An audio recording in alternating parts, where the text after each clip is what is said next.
my daughter inspired me to kind of just be better at the end of the day, I would say. So I just started trying to make some better choices.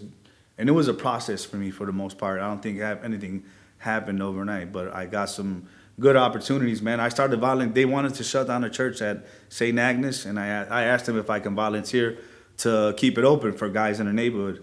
And so it kind of kept me involved in the community work for the most part. I knew the importance of having a space to get away from some things in the neighborhood.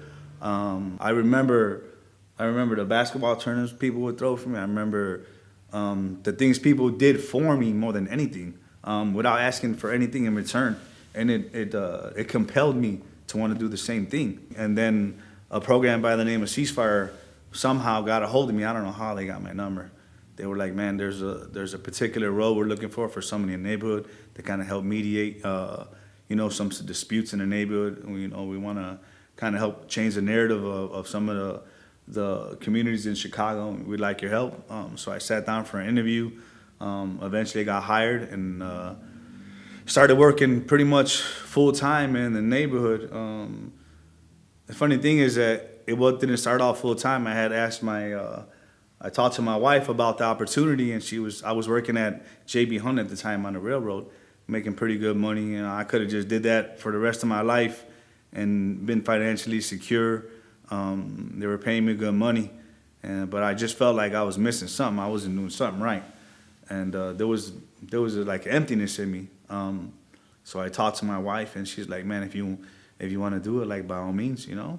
And then they offered me a full-time job. I had to make that tough choice of like, do I stay financially stable? But like it was just a job. It wasn't anything. I didn't feel like it was anything meaningful.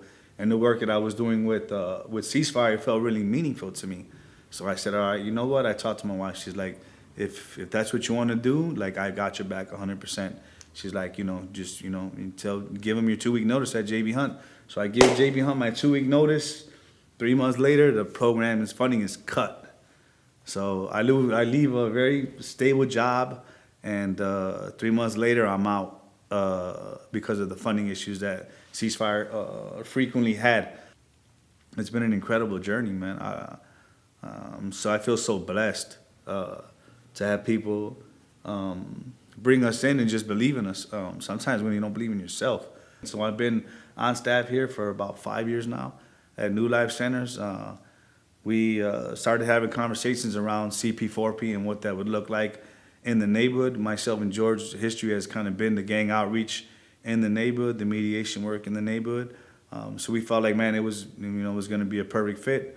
Man, we're in the thick of it right now. But we feel very fortunate to have a program like CP4P, investing in our neighborhood, investing in mentoring, investing in mediations, with being able to provide opportunities for young people that are disconnected, man.